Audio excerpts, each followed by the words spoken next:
In this video, I'm going to show you how to safely remove nails from reclaimed wood. So the first thing we need to discuss when we're talking about safety is PPE. So it's always best practice to wear some safety goggles, just in case as you're trying to remove a nail, it comes out a bit too quickly, springs up, hits you in the eye. Always wear a pair of safety goggles.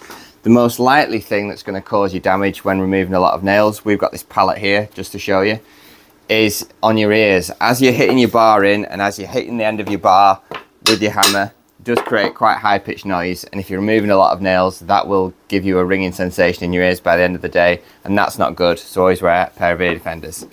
So the number one way people hurt themselves when trying to remove nails is the bar or the hammer slips off the nail and comes back uncontrolled.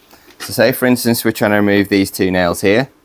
You want to knock your bar in as close to the nail as possible. You want to knock that in there.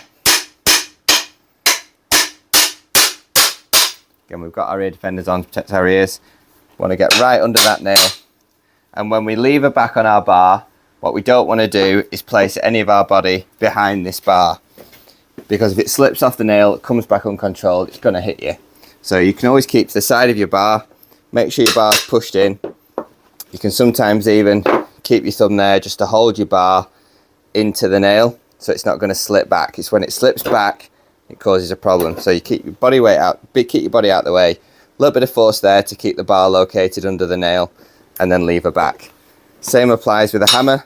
You want to make sure your hammer's in. You want to keep all your limbs, everything out of the way of the hammer in case it slips off, comes back uncontrolled and hits you. Obviously this applies even more importantly when you're moving things overhead, or if you're pulling a nail out, you don't want to be hitting yourself. You want to just be out of the way so that the hammer or the bar will move uninterrupted and not hit you. And as long as you've got your ear defenders on and your goggles on, it should be fine. If you are still a little bit unsure about how to remove nail safety, I'd always recommend a practice. So get a scrap piece of wood, hammer a nail into it on the ground, and just try levering it out to get used to the pressure you need to apply to the bar to remove your nail. So that's my top tip. You don't need to rush into it and remove the nail you're trying to get rid of. Do a couple of practice runs and then take it to your reno project or take it to your piece that you're working on, having got a feel for how your hammer and how your bar work and how much force you need to apply. So I hope that video has given you a few tips on how to remove a nail safely. If you've some other ways or some safer ways you found of removing nails, let us know in the comments. If you found this video helpful, drop us a like. And if you want to be updated with more DIY tips, then subscribe to the channel. Thanks for watching.